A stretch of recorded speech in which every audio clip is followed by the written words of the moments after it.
నా హృదయపూర్వకమైన వందనములు తెలియపరుస్తున్నానండి. అందరికీ నా హృదయపూర్వకమైన వందనాలు. యేసయ్య నామమునకు స్తోత్రములు కలుగునుగాక. హల్లెలూయా. మంచిది కనుక చెప్పిన విషయాలన్నీ జ్ఞాపకంలో ఉంచుకొని మీరు చక్కగా దిశగా ప్రయాణం చేయాలని ప్రేమపూర్వకంగా తెలియపరుస్తున్నాను. బైబిల్లో చాలా విషయాలు ఉన్నాయి. నేను ప్రార్థించుకున్నప్పుడు ఒక చక్కటి మాటను ప్రభు చూపించారు. రెస్పెక్ట్, దాని తెలుగులో ఏమంటారంటే మర్యాద.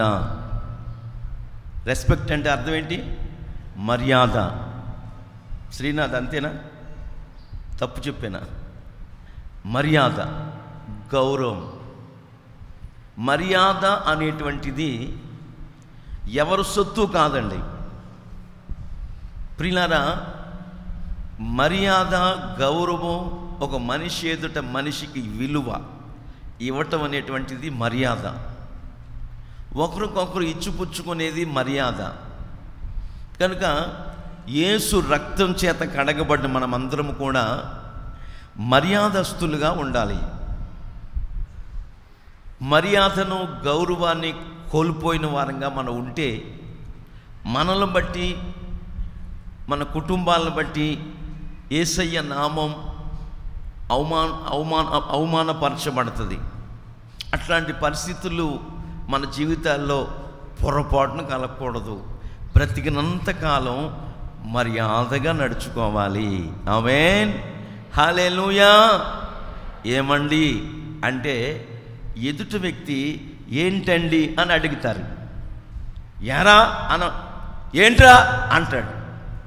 ఆ గౌరవం, మర్యాద కలిగి మనం మాట్లాడుకోవాలి.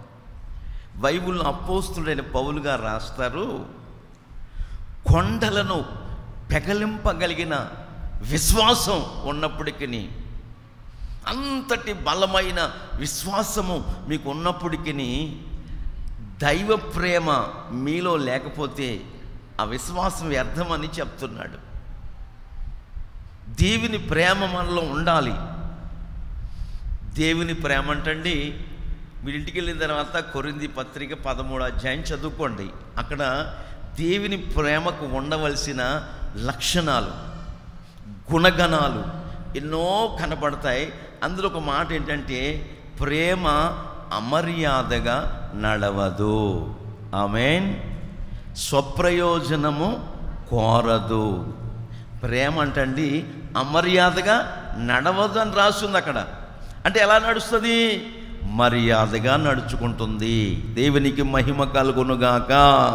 Praise the lord. చేతులెత్తి హల్లెలూయా చెప్దాం. హల్లెలూయా. Praise the lord. ఆయనకే మహిమ కలుగునుగాక.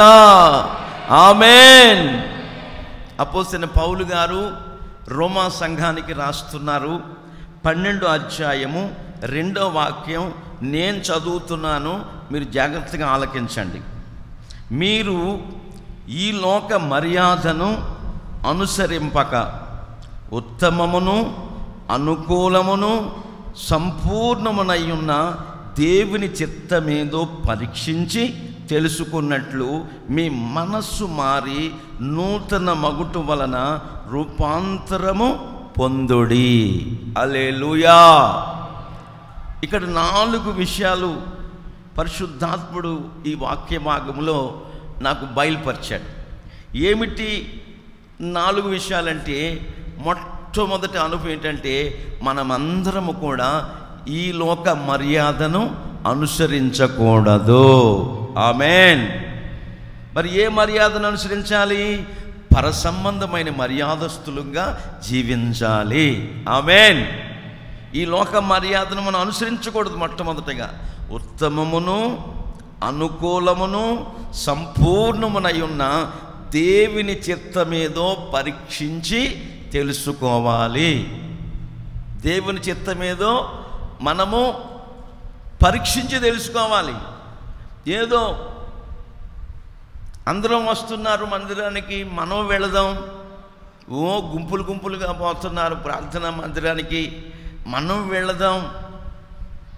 ఏదో దేవుని మాటలు చెప్తారంట దైవ సేవకులు, 4 మాటలు వినేసి చిల్లర మార్చి సందా వేసి వచ్చేద్దాం, లేకపోతే పండుగకి వెళదాం, క్రిస్మస్ పండుగ వచ్చింది కదా, ఇది యేసు ప్రభువులు వారి పుట్టినరోజు కదా, ఈ అనుభవాల్లో సంవత్సరానికి ఒక్కసారైనా ఆయన మందిరములో అడుగు పెడదాం, ఇట్లా ఆచార సాంప్రదాయ ప్రకారముగా ఏదో ఆచారంగా వచ్చేటట్టు మనం రాకూడదండి. దేవుని సన్నిధిలో ఆయన సన్నిధి అనుభవించు నిమిత్తమై రావాలి. చప్పట్ల కొట్టండి గట్టిగా, ప్రైజ్ ది లార్డ్.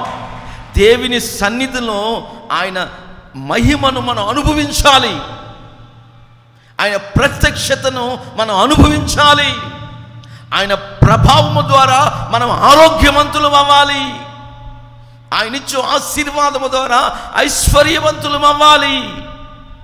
ఇవన్నీ మనం సొంతం చేసుకోవాలంటే దైవ లేఖనంలో మనం చదువుతుంటే ప్రియులారా, దేవుని చిత్తమేదో పరీక్షించి తెలుసుకోవాలి. దేవుని చిత్తం ఏంటి అనే సత్యాన్ని మనం బైబిల్లో చదువుతుంటే తెస్సలోనిక పత్రిక 1వ అధ్యాయం చదవండి. 4వ అధ్యాయంలో 3-4 వాక్యాలు రాస్తుంటుంది, చదువుదామండి. తెస్సలోనిక సంఘానికి అపోస్తలుడైన పౌలు గారు 4-3-4 వచనాల్లో చక్కటి విషయాలు రాస్తున్నారు, చదువుదాం. మీరు అనగా మనము, మీరు అనగా లేఖనం చెప్తుంది, మీరు అనగా మనము పరిశుద్ధుల మగుటయే అనగా పాపమునకు జారత్వమునకు దూరముగా ఉండుటయే దైవ చిత్తమై ఉన్నది. ఆమేన్. పాపమునకు దూరంగా ఉండాలి. యోసేపు పాపమునకు దూరంగా పారిపోయాడు, అపవిత్రతకు దూరంగా వెళ్ళిపోయాడు. దాని నిమిత్తం యోసేపుకి ఎన్నో శ్రమలు వచ్చినాయి, ఎన్నో నిందలు అనుభవించాడు, ఎన్నో అవమానాలు భరించాడు. ఎవరిననుకుంటున్నా మౌనంగా ఉన్నాడు. యేసుక్రీస్తు ప్రభులు వారిని కూడా నువ్వు దయ్యాల బోధకుడివి, బయల్జేబూబుల వలన ఈ అద్భుతాలు చేస్తున్నావు, అలా చేస్తున్నావు, ఇలా చేస్తున్నావు, నువ్వు యోసేపు కొడుకు కదా, ఎన్నెన్నో మాట్లాడుతున్నప్పటికీ ఫిలాతు గవర్నర్, ఫిలాత్ నువ్వు రాజువా అని అంటుంటే నువ్వన్నట్టు నేను రాజుని అన్నాడు, కానీ ఇంకా ఏరొక మాట పన్నెత్తు కూడా ఆయన చెప్పలేదు, మౌనంగా ఉన్నాడు. బొచ్చు కత్తిరించువాని ఎదుట గొర్రె పిల్ల మౌనంగా ఉన్నట్టుగా నోరు తెరవలేదు, ఆయన మౌనంగా ఉన్నాడు. అలాగే యేసేపు కూడా మౌనంగా ఉన్నాడు. ఏమాత్రం కూడా నేను ఏ నేరం చేయలేదు, అన్యాయంగా నీ భార్య నా మీద నింద వేస్తుంది అని పోతీఫరుతో పన్నెత్తు మాట కూడా ఆయన నోరు విప్పలేదు. ఆయనకు ఒకటే తెలుసు, దేవుడు నాకు తోడుగా ఉన్నాడు. ఆమేన్. దేవుని కటాక్షము, దేవుని ప్రభావము నా మీద నిలిచి ఉంది. ఆయన తోడుగా ఉన్నంతకాలం ఎన్ని శ్రమలు వచ్చినా, ఎన్ని కష్టాలు వచ్చినా, ఎన్ని ఇబ్బందులు కలుగుతున్నా నా జీవితంలో నేను అధైర్యపడను అనే ఒక దృఢమైన విశ్వాసం, బలమైన విశ్వాసముతో ముందుకు కొనసాగుతున్న వ్యక్తి దేవుని యందు భయభక్తులు కలిగిన యోసేపు. పాపానికి దూరముగా ఉండటమే దేవుని చిత్తము. దేవుని చిత్తమేదో మనం పరీక్షించి తెలుసుకోవటం మొట్టమొదట ఏంటంటే పాపానికి దూరంగా ఉండాలి.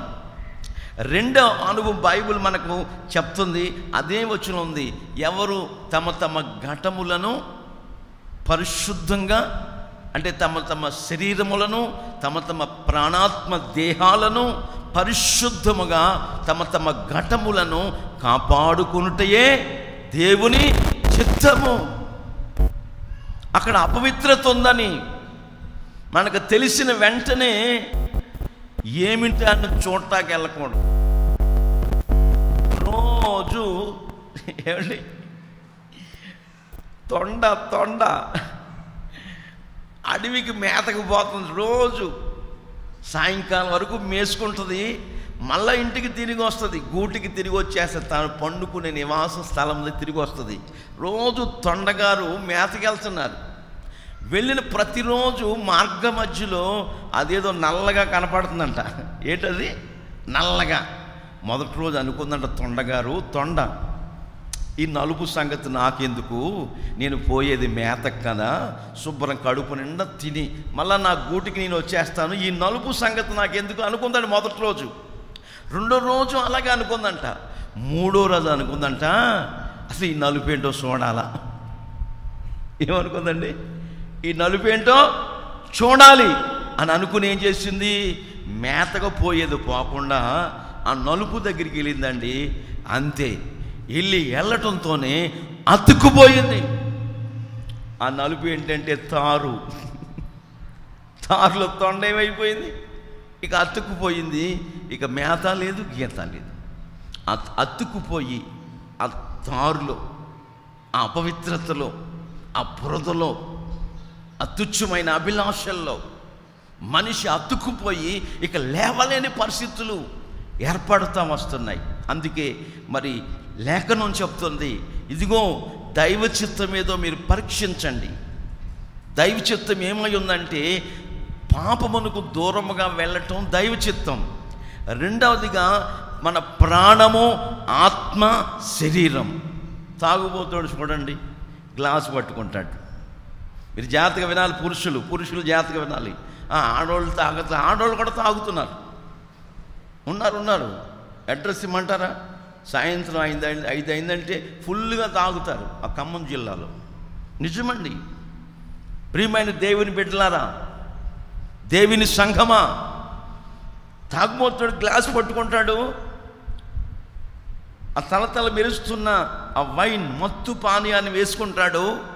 వేసుకుని గడగడగడగడగ తాగేస్తాడండి. తాగిన అంటాడు. ఏంటో నాకు అర్థం కాదు. అలా ఊసేవాడు ముందే ఎందుకు వద్దనుకోకూడదు? అర్థమైందండి. సిగరెట్ ప్యాకెట్ మీద ఉంటుంది, పొగ పీల్చుట ఆరోగ్యానికి హానికరమని. మరి హాని కలగజేసేదని, ఊపిరితిత్తులు పాడైపోతాయని, కాలేజం పాడైపోద్దని, లివర్ పాడైపోద్దని తెలిసినప్పటికీ మత్తు పానీయాలకి, మత్తు పదార్థాలకి బానిస అయిపోతున్నాడు మానవుడు. అందుకే దేవుని చిత్తమేదో మనం పరీక్షించి తెలుసుకోవాలి. తెలుసుకుని మేలైన దాన్ని చేతపట్టాలి. దేవుని చిత్తం ఏమిటి? మన ప్రాణము, ఆత్మ, శరీరం త్రికరణ శుద్ధి కలిగిన వారమై అపవిత్రత వైపు వెళ్లకుండా తమ ఘటములను పవిత్రంగా, పరిశుద్ధంగా కాపాడుకున్నట్టే దైవ చిత్తమై ఉన్నది. దేవునికి మహిమ కలుగునుగాక. Praise the Lord. అట్లాగే మూడవదిగా మనం అదే అధ్యాయములో, అదే పుస్తకంలో, పత్రికల్లో చదివితే 5వ అధ్యాయం 16వ వాక్యంలో ఉంటుంది. చదవండి. ప్రతి విషయమందును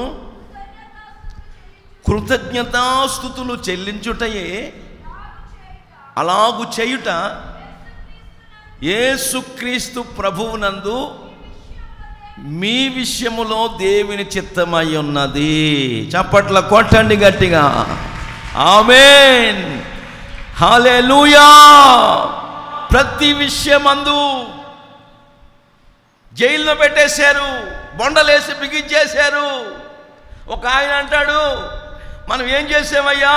దయ్యాన్ని వెళ్ళగొట్టాం, ఆ యవ్వనస్తురాల్ని యేసు నామములో బాగు చేయమని ఆజ్ఞాపించాం, ఇంతటి దానికే మనల్ని జైల్లో పెట్టారేంటి అంటాడు శీలా. పౌలు అంటాడు, మనము స్తుతిద్దాంరా. హల్లెలూయా. చప్పట్ల కొట్టండి గట్టిగా. మనము కీర్తనలు పాడదాంరా, ప్రార్థన చేద్దాం. శీలా ప్రార్థన ఆలకించిన దేవుడు స్తుతిస్తూ ఉండగా చెరసాల పునాదులు కదిలించి ఎనపకేట్లు బద్దలు కొట్టి గొలుసులు ఊడిపోయేటట్టుగా చేసి ఒక గొప్ప విడుదల దేవుడు కలుగజేశాడు. దేవునికి మహిమ కలుగునుగాక.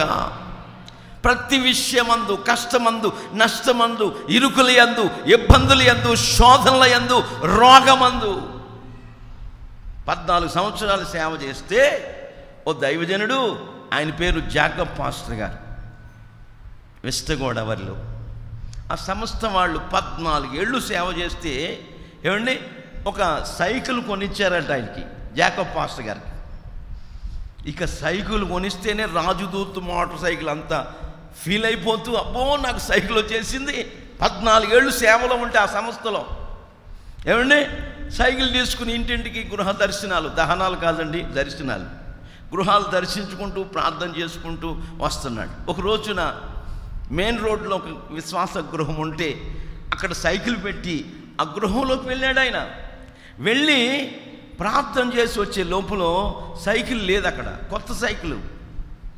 ఈయన తాళం వేసుకోలేదు, బేగం అయ్యిలా సైకిల్ ఎవరో ఎత్తుకుపోయారు. ఆయన ప్రార్థన చేసి వచ్చే లోపల సైకిల్ ఎత్తుకుపోతే, ప్రియులారా అయ్యా మీ సైకిల్ ఇప్పుడే ఎవరో ఎత్తుకుపోతున్నారు అని చెప్పినప్పటికీ ఆ పాస్టర్ గారు ఏం చేశారంటే, సైకిల్ ఎత్తుకుపోయినా దేవునికి స్తోత్రము కలుగునుగాక ఏం చెప్పాడు ఆయన? ఆయన సంగతి ఆయన సంగతి మనం ఆలోచన చేస్తుంటే, బైబిల్లో యోబు గారు ఏం చేశాడు? సమస్తమును కోల్పోయాడు.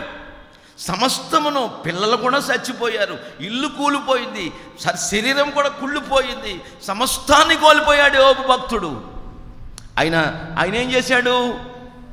నోటితో కానీ కన్నులతో కానీ యోబు భక్తుడు పాపము చేయలేదు.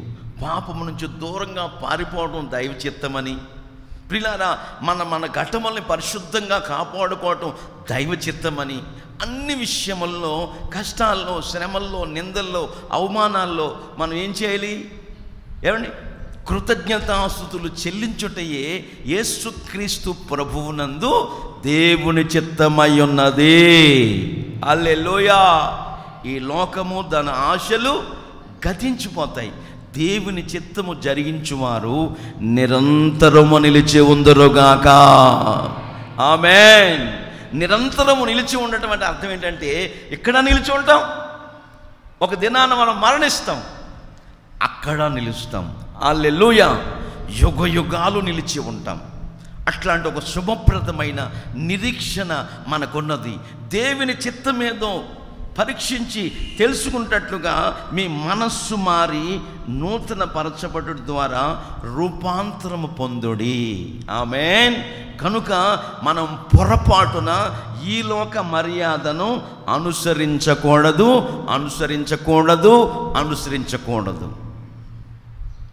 కొత్తగా వివాహం అయిందండి, పెళ్లి కుమార్తె పెళ్లి కుమారుడింటికి వెళుతుంది కాపురానికి. ఒక 10 రోజులు అయి ఉంటుంది వివాహమై. కారు అక్కడ పెట్టున్నారు. ఇక 15 నిమిషాల్లో పెళ్లి కూతురు పెళ్లి కొడుకు కారు ఎక్కేస్తారు.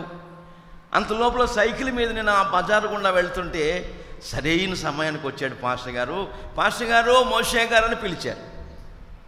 నేను వెళ్ళా, అయ్యా మీరు సరైన సమయానికి వచ్చారు, మేమే పిలుద్దాం అనుకుంటున్నాం, వీళ్ళిద్దరికీ చిన్న ప్రార్థన చేయండి, అమ్మాయి కాపురానికి వెళ్తుంది అని చెప్పారు.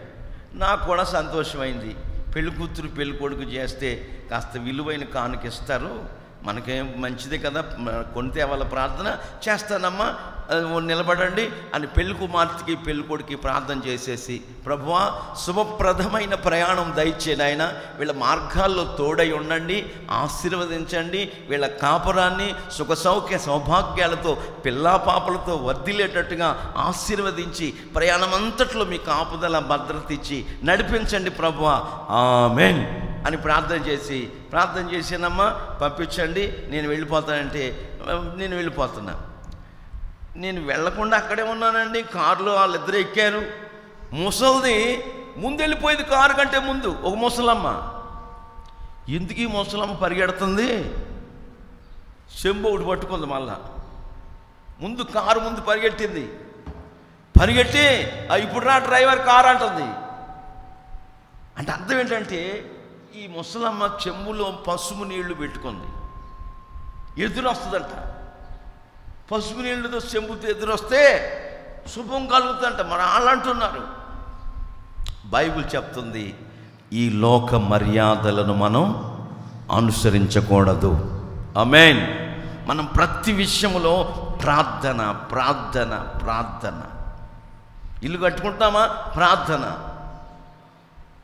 కోడలు 9 నెలల నవమాసాలు నిండినయా, కనడానికి సిద్ధంగా ఉందా? ప్రార్థన. పిల్లోడు పుట్టాడా, అన్నప్రసన్న చేయాలా, ప్రార్థన. ప్రతి దానికి ప్రార్థన ప్రార్థన ప్రార్థన.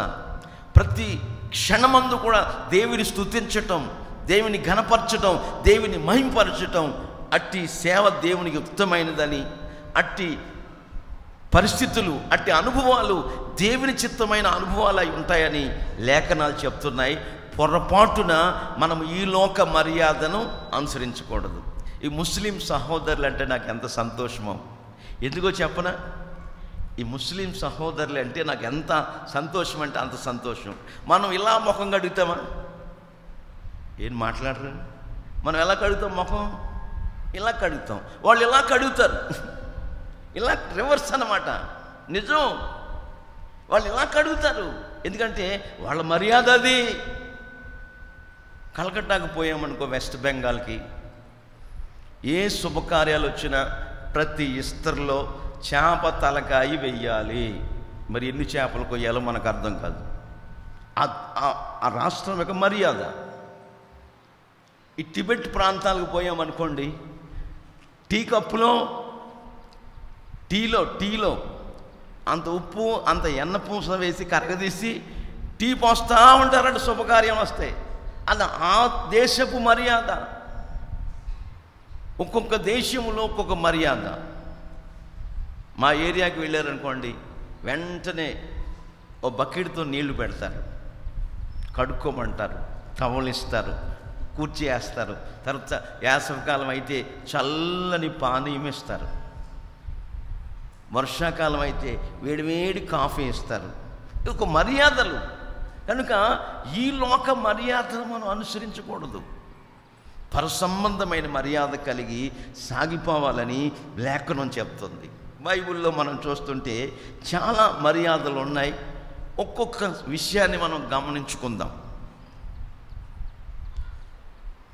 ఇస్సాకుకి పెళ్లి కుమార్తెను తీసుకురమ్మని అబ్రహాము గారు పంపించారు. ఎలియాజరు రెబెకాని తీసుకొచ్చాడు. రెబెకమ్మను తీసుకుని ఇస్సాకు తన తల్లి పోయి, శారా చనిపోయింది, వాళ్ళ అమ్మగారు, దుఃఖసాగరంలో ఉన్నాడు.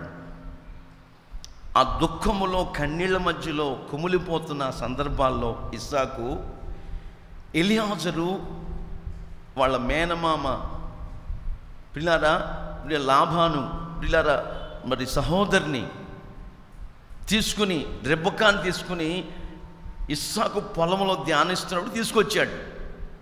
దూరం నుంచి చూసింది రెబెకా. ఎలియాజరు, ఆ పొలంలో ఉన్నాయని ఎవరంటే ఆయనేనమ్మా, నా యజమాని కుమారుడైన ఇస్సాకు అంటే. వెంటనే ఒంటిలాపు అని ముసుగు వేసుకుని ఒంటి మించి కిందకి దిగి గుడారు దగ్గరికి వెళ్ళింది. ఎప్పుడైతే విషయాలన్నీ ఇస్సాకుకి వివరించి చెప్పి పెళ్లి కుమార్తె రెబెకాని ఇస్సాకు చేతికి అప్పగించాడో, ఇస్సాకు తన గుడారంలోకి, శారా గుడారంలో తీసుకెళ్ళిపోయాడు. బైబిల్లో రాయబడి ఉంది, ఇస్సాకు ఆనాటి నుండి, ఆ గడియ నుండి దుఃఖ నివారణ పొందెను అని రాస్తుంది. తర్వాత చాలా కాలం పిల్లలు లేరు. అప్పుడు ఇస్సాకు, నాకు సంతతి దయచేయి ప్రభువా అని యెహోవాకి ప్రార్థన చేసినప్పుడు దేవుడు చెప్తున్నాడు రెబెకాతో, ఇస్సాకుతో, అమ్మా నీ గర్భములో 2 జనపదములు యుద్ధం చేస్తున్నాయి. కవలవారు యుద్ధం చేసుకుంటున్నారు. నేను ముందు పోతా, నేను ముందు వెళ్తా అని చిన్నోడు, నేను వెళ్తానని పెద్దోడు. 2 జనపదములు పోరాడుతూ ఉన్నాయి. నీ కవల పిల్లలు పుట్టబోతున్నారని 9 మాసాలు నిండిన తర్వాత పిల్లలు పుట్టేశారు. తర్వాత వాళ్ళిద్దరికీ ప్రియులారా, ముందు ఏశావు పుట్టాడు, తర్వాత రెండో కుమారుడుగా యాకోబు పుట్టాడు. వీళ్ళిద్దరూ పెద్దోళ్ళు అయిపోయారు. ఇద్దరికి యుక్త వయసు వచ్చేసింది, వివాహపు వయసు వచ్చేసింది. ఎవరికి? ఏశావుకి, యాకోబుకి.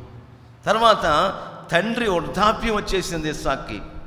తండ్రికి ఆ యవ్వన కాలంలో రుచులు కొద్ది గుర్తొచ్చి ఆ రుచిగల ఆహార పదార్థాన్ని తినాలని ఆలోచిస్తున్నవాడై ప్రియులారా పెద్దవాడైన ఏశావుని పిలిపించి వేటాడి తీసుకొచ్చిన మాంసం తీసుకురారా, నాకు రుచిగల భోజనం వండించి తీసుకురా మీ అమ్మ దగ్గర, నేను భోంచేసి నిన్ను ఆశీర్వదిస్తాను అని చెప్పాడు. అలాగే డాడీ, అలాగే నాన్నగారు అని వేటాడుకు పోయాడు. ఈ చిన్నవాడిని అమ్మ పిలిచి, రెబ్బక మీ నాన్న ఆశీర్వదిస్తానని చెప్తున్నాడు, 2 మేకపిల్లలు తీసుకురా, నేను చక్కగా వండి రుచిగా జీడిపప్పు వేసి అదే అన్ని రుచి అన్నీ మరి పప్పు తీసిలేసి రుచిగా తయారు చేసి పంపిస్తాను నిన్ను, తీసుకురాజండి అంటే, అమ్మా అన్నయ్య చూస్తే ఒంటి నిండా రోమాలు కలిగిన వాడు, అన్నయ్య ఎర్రగా ఉంటాడు, నా ఒంటి మీద ఏమి ఎంటుకలు లేవు, నునుపది, నాన్నగారి కళ్ళు లేవా కానీ మరి చేతులు ఉన్నాయి, ఒరేయ్ నువ్వు దగ్గరికి రారా, నువ్వు ఏసావో యాకోబు తడివి చూస్తాను అన్న మెడకాయ పట్టుకుని నా చేతులు పట్టుకుని తడివి చూస్తే నా చేతులు మెడకాయ నునుపుగా ఉండటం చూసి నాన్నగారు తడివి చూసి ఆశీర్వాదానికి బదులు శాపానికి గురైపోతానమ్మా, వద్దు తల్లి అని చెప్తే, ఏయ్ నా మాట వినరా, నువ్వు పిచ్చోడా, నా మాట వినరా, వెళ్ళి తీసుకురా మేకపిల్లల్ని, నాకు తెలియదురా ఎలా పంపించాలో అని మేక మాంసం వండి. నాకు అప్పుడు ఆ మాట చదువుతున్నప్పుడు నాకు ఆశ్చర్యం అనిపించింది. 2 మేకపిల్లలంట ఒక వ్యక్తికి. అమ్మో, ఆ రోజుల్లో అలా తినేవారేమో మనకు తెలియదండి, నిజం కదండి. 2 మేకపిల్లలు, బైబిల్ రాసింది. ప్రియులారా, భోజనం పట్టుకెళ్ళాడు, ఆశీర్వాదం పొందేశాడు. తర్వాత చూస్తూ ఉంటుంటే వేటాడి తీసుకొచ్చాడు ఏశావు, ఒక్క దీవెన కూడా లేదు. అప్పుడు తల్లి ఏం చేసిందంటే, రే మీ అన్నయ్య ఆశీర్వాదములన్నీ యాకోబు నువ్వు పొందేసుకున్నామని మీ అన్నయ్య నిన్ను చంపటానికి చూస్తున్నాడు, కోపావేశుడై ఉన్నాడు, కనుక దయచేసి కాస్త ముందుకు జరగండి, ఒక 4 అడుగులు ముందుకు జరగండి. ఒకని ఆయుషు ఆశీర్వాదము నివశమయ్యున్నది, నీ సరిహద్దులలో నెమ్మది కలిగేను నాలో. ఒకని ఆయుషు ఆశీర్వాదము నివశమయ్యున్నది, నీ సరిహద్దులలో నెమ్మది కలిగేను నాలో. నీ సంకల్పమే మహిమైశ్వర్యము, నీ పరిశుద్ధులలో చూపినది. విజయ గీతము మనసార నేను పాడెదా, నా విజయముకై ప్రాణత్యాగము చేసావు నీవు, పునరుత్థానుడనివే నా ఆలాపనానికే నా ఆరాధన. హల్లెలూయా. రేయ్ మీ అన్న చంపటాలు చూస్తున్నాడు, కోపావేశుడై ఉన్నాడు, మీ ఇద్దరు కొట్టుకుని ఇద్దరు చచ్చిపోతే నాకు ఇంక దిక్కెవరు, నేను సంతానహీనురాలు అయిపోతాను, వద్దొద్దు మా అన్నయ్య ఇంటికి నువ్వు వెళ్ళిపో, మా అన్నయ్య ఇంటికి వెళ్ళిపో, ఆడు కోపం తగ్గక మళ్ళా వద్దు కానీ అని మేనమామ ఇంటికి పంపేసింది యాకోబుని. యాకోబు తన మేనమామైన లాబాను ఇంట్లో ఏమండి ఎన్ని సంవత్సరాలు, ఇంచుమించుగా 21 సంవత్సరాలు, 20 సంవత్సరాల పైగానే కొలువు చేశాడు. మొట్టమొదటి 7 సంవత్సరాలు కొలువు ఎందుకు చేశాడంటే, ఆ చిన్నమ్మాయిని, ఎవరిని, రేచెల్, రాహేలమ్మను ప్రేమ కలిగి, మామయ్య ఓ మామయ్య ఈ చిన్నమ్మాయి నాకు ఇస్తానంటే 7 సంవత్సరాలు నీకు ఎట్టి చాకరీ చేస్తా, జీతం వద్దు అని చెప్పి చేయరా అన్నాడు. 7 సంవత్సరాలు అయిపోయిన తర్వాత, మామయ్య 7 సంవత్సరాలు అయిపోయింది, మరి నాకు రేచెల్ని రాహేల్ నాకు ఇచ్చి పెళ్లి చేయి అంటే, చేస్తాను నాయన అని, ఇక సిద్ధపడు, నువ్వు కూడా సిద్ధపడు, చేస్తానని ఊళ్ళో వాళ్ళందరినీ పిలిపించాడండి. ఎవరు, యాకోబు మామయ్య పిలిపించి వాళ్ళకి పంచపరమాణాలతో విందు చేసి ఆ రాత్రి ముడి వేసేసి గదిలో పంపించేశాడు. అబ్బా ఈరోజు సంతోషం మనకని యాకోబు గదిలోకి పోయాడు. తెల్లవారులు చూస్తే ఆమె జబ్బు కళ్ళుది, ఆమె పెద్ద కూతురు లేయా. ఏంటి మామయ్య, నేను కోరుకున్నది నీ చిన్న కూతురైన రాహేలు కదా, ఇదేంటి పెద్దదాన్ని లేయని కట్టావు, నాకు తెల్లవారు రాత్రి చూడాల ముసుగులో కనపడలా, ఏంటి అలా చేసావంటే, అప్పుడు లాబాన్ అంటాడండి, ఏరే పెద్దదానికి చేయకుండా చిన్నదానికి చేయటం మా దేశ మర్యాద కాదు. ఆమేన్. చూడండి, వాళ్ళ దేశ మర్యాదలు కొన్ని ఉన్నాయి, మన దేశ సాంప్రదాయాలు కొన్ని ఉంటాయి. ఒక ఏరియాలో కొన్ని సాంప్రదాయాలు, కొన్ని మర్యాదలు ఉంటాయి. యేసు రక్తం చేత కడగబడిన మన మర్యాదలు ఏంటంటే, ఏమండి, మన జీవితాల్లో, మన ఇంట్లో ఎప్పటికీ అన్నటికీ కూడా మన ఇంటిలో ప్రార్థన ఉండాలి. చప్పట్ల కొట్టండి గట్టిగా, ఆమేన్. అది మన మర్యాద. మన జీవితంలో వారంలో ఒక రోజు ఉపవసించి ప్రార్థన చేసే మర్యాద ఉండాలి. ఇంకా మన మర్యాద ఏంటి చెప్పన, ఇతరులను క్షమించే గుణం ఉండాలి. మన మర్యాద అది. అట్లాంటి అనుభవాల్లో మనం కొనసాగాలి.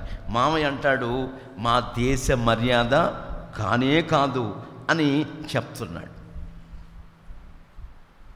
కనుక వాళ్ళ మర్యాద చెప్పుని పెద్ద అమ్మాయికి ముందు చేస్తారు. మనం కూడా అంతే, చిన్నోళ్ళకి ఎలా చేస్తాం, పెద్దోడు చేయకుండా.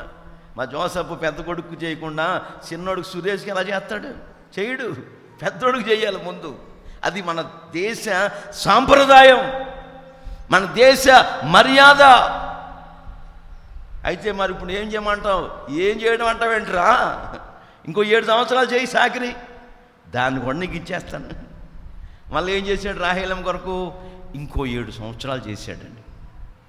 ప్రియమైన దేవుని బిడ్డలారా, యోసేపు చరిత్రలో కూడా మనం చూస్తుంటే చెయ్యని నేరానికి జైలుకి వెళ్ళిపోయాడు. ఆ జైల్లో జైలు అధికారికి కటాక్షం కలగజేసి దేవుడు ఆ జైలు తాళాలన్నీ యోసేపుకి ఇచ్చేసాడు. జైలు అధికారి, ఆ జైలర్. ఇప్పుడు యోసేపు ఆ జైలు మీద అధికారి అయి ఉన్నాడు, నమ్మకంగా ఉన్నాడు జైల్లో. ఆ జైల్లో 2 ఉన్నారండి. ఏం చేశారో మనకు తెలియదండి. భక్ష్యకారుల అధిపతి ఒకడు, పానదాయకుల అధిపతి ఒకడు. వీళ్ళిద్దరూ దర్శనం ఒక కలగన్నారు. ఈ కళ యొక్క భావాలు వీళ్ళకి తెలియదు. అప్పుడు ఈ భక్ష్యకారుల అధిపతికి, పానదాయకుల అధిపతికి ఆదికాండం 40వ అధ్యాయం 13వ వాక్యం చదివితే, నీకు మరలా రాజు ఉద్యోగం ఇస్తాడు, పానదాయకుల అధిపతి, నువ్వు ఎప్పటి వలె. చదవండి ఆ మాటలు. 40వ అధ్యాయం 13వ వాక్యం చదువుదాం. ఇంకా 3 దినములలోగా రాజు నీ తల పైకెత్తి నీ ఉద్యోగం నీకు మరలా ఇస్తాడు. అదిగో ఇంతకుముందు పానదాయకుల అధిపతిగా ఉన్నావు కదా, ఆ మర్యాద చప్పునే నీకు మరలా ఆ ఉద్యోగం ఇస్తాడు. ఆ మర్యాద చప్పుని ఎప్పటిలాగానే ఇంతకు ముందు చేసిన ఉద్యోగంలోనే నిన్ను రాజు నిలబెడతాడు. ఆ మర్యాద చప్పుని రాజుకు నువ్వు ద్రాక్ష రసపు గిన్నె అందిస్తావో. దేవునికి మహిమ కలుగునుగాక. కనుక మనము మర్యాదగా నడుచుకోవాలి. ఈ లోక మర్యాదను మనం అనుసరించకూడదు. ఉత్తమమును అనుకూలమును సంపూర్ణమై ఉన్న దేవుని చిత్తమేదో పరీక్షించి తెలుసుకున్నట్లుగా మన మనస్సు మారి నూతన పరచబడుట ద్వారా రూపాంతరపు అనుభవంలోకి రావాలి. యేసు రక్తం చేత కడగమని మన అందరం కూడా మన మనస్సు మారి నూతన పరచబడిన వారమై రూపాంతరపు అనుభవంలోకి రావాలి. అలా రాకపోతే మనం పరలోకానికి వెళ్ళలేం, పరలోక రాజ్యంలో అడుగు పెట్టలేం అనే సంగతి ఈరోజు వరకు వాస్తవం కనబడుతుంది. అందుకే మనము రూపాంతరం పొందాలి. రూపాంతరం పొందిన అనుభవాలు బైబిల్లో చాలా విషయాలు మనకు కనబడతాయి. మోషేని సీనాయి అరణ్యంకి వచ్చినప్పుడు సీనాయి పర్వతం మీదకి మోషే గారిని దేవుడు రమ్మన్నాడు. అక్కడ ఎన్ని రోజులు ఉన్నాడు? 40 డేస్, 40 రోజులు దేవునితో ముఖాముఖిగా మాట్లాడుతూ వచ్చాడు మోషే గారు. బైబిల్లో మోషే గారు అక్కడ నీళ్లు తాగలేదు, ఆహారం తీసుకోలేదు, నిద్రపోలేదు. 40 దివారాత్రులు దేవునితో మాట్లాడుతా దేవుని చేతి వ్రాత రాసిన ఆ నిబంధన పలకల్ని తీసుకుని మళ్ళా కిందకు వచ్చాడు. కిందకు వస్తే పిల్లారా కింద ఏం చేస్తున్నారు? మోషే గారు ఏమైపోయాడో ఎక్కడికి పోయాడో మనకు అర్థమై సావదు. ఐగుప్తులు ఆరాధించుకున్నట్టుగా మనం ఆరాధన చేద్దాం. ఇజ్రాయిల్లారా మీరందరు చెవులు ముక్కులు మెళ్ళలో చేతులకున్న అన్ని బంగారపు వస్తువులను తీసుకురండి, కరగబెట్టి ఏంటది ఒక దూడను దయచేసుకుందాం, దూడారాధన చేద్దాం. ఆ దూడారాధన చేస్తా విచ్చలవిడిగా క్రమము తప్పి అక్రమాల్లో ప్రిలారా వరుస వాయిలు తప్పి అక్రమాల్లో జీవిస్తూ త్రాగి మత్తులై భయంకరమైన నీచమైన కార్యక్రమాల్లో కొనసాగుతూ ఉంటున్న సమయంలో మోషే గారు దేవుని పర్వతమైన సీనాయి పర్వతం మీద దిగి వస్తుంటే ఆ సన్నివేశాన్ని చూసినప్పుడు కోపావేశుడై దేవుని చేతి వ్రాత రేస వ్రాయబడిన ఆ నిబంధన పలకల్ని విసిరికొట్టాడు. కోపావేశుడై బాధపడిపోతూ అవి ముక్కలైపోయినాయి. అరే ఎంత పని చేసావు మోషే, ఇది ధర్మశాస్త్రం, దీన్ని ముక్కలు చేసావు, మరలా రమ్మన్నాడు. మళ్ళా వెళ్ళిన తర్వాత మళ్ళా 40 రోజులుంటే దాన్ని రాసిచ్చాడు. ఆ నిబంధనల పలకలు తీసుకొస్తున్నాడు. బైబిల్లో రాయబడిన సత్యం ఏంటంటే నిర్గమకాండములో 34 అధ్యాయం 28-30 వాక్యాలు మనం చదివితే ఆయన మోషే శరీరం ముఖము ప్రకాశిస్తూ ఉందంటండి. ఆ ముఖాన్ని చూస్తున్న ఇజ్రాయిలు ప్రజలు అహరోను కానీ ప్రియులారా మోషేను చూడటానికి భయపడ్డారు, వెరసిరి దూరంగా ఉన్నారని రాస్తుంది బైబిల్. అంటే అక్కడ సీనాయి పర్వతం మీద మోషే రూపాంతరము పొందాడు. చప్పట్ల కొట్టండి గట్టిగా, హల్లెలూయా. రూపాంతరం పొందుకున్నాడు. రూపాంతరపు అనుభవంలోకి రావాలి. పర్వత శిఖరపు అనుభవము, రూపాంతరపు అనుభవము, ప్రభు యేసుతో ఏకాంతము, పరిశుద్ధుని ప్రతిరూపము, పరిశుద్ధుని ప్రతిరూపము, పర్వత శిఖరపు అనుభవము, రూపాంతరపు అనుభవము, ప్రభు యేసుతో ఏకాంతము, పరిశుద్ధుని ప్రతిరూపము, పరిశుద్ధుని ప్రతిరూపము. హల్లెలూయా. పర్వత శిఖరపు అనుభవం ఏంటంటే రూపాంతరపు అనుభవం. ఈ రూపాంతరపు అనుభవంలో పరిశుద్ధుని ప్రతిరూపంగా మార్చబడాలి. మనం చప్పట్ల కొట్టండి గట్టిగా, హల్లెలూయా. గత రాత్రి పరిశుద్ధాత్ముడు మనకు బోధించాడు, యేసయ్య సమానమైన సంపూర్ణతలోనికి మనం రావాలి. ఆయనకంటే కొంచెం తక్కువ ఉండకూడదు, ఆయనకంటే కొద్ది ఎత్తి ఉండకూడదు. సమానమైన సంపూర్ణతలోకి మనం ఎదగాలి. అందుకొరకు మనం ఏం చేయాలి? క్రీస్తు శరీరం అనేది సంఘములో మనమందరము కూడా అవయవాలమై ఉండాలి. ఏమండి, తక్కువ దానికి దేవుడు ఏం చేశాడు? రాత్రి చదువుకున్నాం మనం, ఎక్కువ ఘనతను. చూడండి, ఈ 5 ఏళ్ళు ఉన్నాయా? మీకు విషయం చెప్తాను. ఈ 5 ఏళ్ళు ఉన్నాయా? ఇది అంటుందండి, రే నేను ఎంత లావున్నానో చూడండి, బొటన వెళ్ళు. ఈ 5 ఏళ్ళు బొటన వెళ్ళు. నేను ఎంత లావున్నానో చూడండి. నేను వచ్చానంటే మీరు నలుగురు టపా అంటుంది ఈ ఏళ్ళు. ఇదేమంటుందంటే, నేను ఎవరినో తెలుసా? సూపుడు వెళ్ళిది. ఎవడైనా తప్పు చేస్తే నువ్వు జీవితమేంట్రా బుద్ధి లేనుడా, నేనే ఇది ఎత్తుకుంటుంది. ఒకరికి హెచ్చులు. ఇదేమంటుంది? మీరందరూ సగం నాకు అనవసరం, నేను అందరికంటే నాకు పొడుగుదాని అంటుంది. ఇది పొడుగు ఎక్కువ, మధ్యలు పొడుగ్గా ఉండదు చూడండి. నేను పెద్దదాన్ని అంటుంది. ఇది అంటుంది, బుద్ధి లేని వాళ్ళారా, ఉంగరం పెడితే నాకరే పెడతా, ఉంగరపు వేలిది. అవే మరి అన్నీ ఒక్కొక్కరు ఎంచుకుంటుంటే హెచ్చు తగ్గులుగా. మరి దీని సంగతి ఏంటి? అదేం తక్కువదండి, పొట్టుది బుట్టది తక్కువ అంచనా. పొట్టోళ్ళకి పుట్టుడు బుద్ధులు ఉంటాయి. కాబట్టి చూడండి, ఈ పొట్టుదంటది బుట్టదంటది సిటికిరి వేలు అంటది. మీకు ఎన్నున్నా దండం పెట్టేటప్పుడు నేనే ముందుంటా. చప్పట్ల కొట్టండి గట్టిగా, హల్లెలూయా. దేవుడికి దండం పెట్టేటప్పుడు నేనే ముందుంటా. ఆమేన్. 2000 రూపాయల నోటు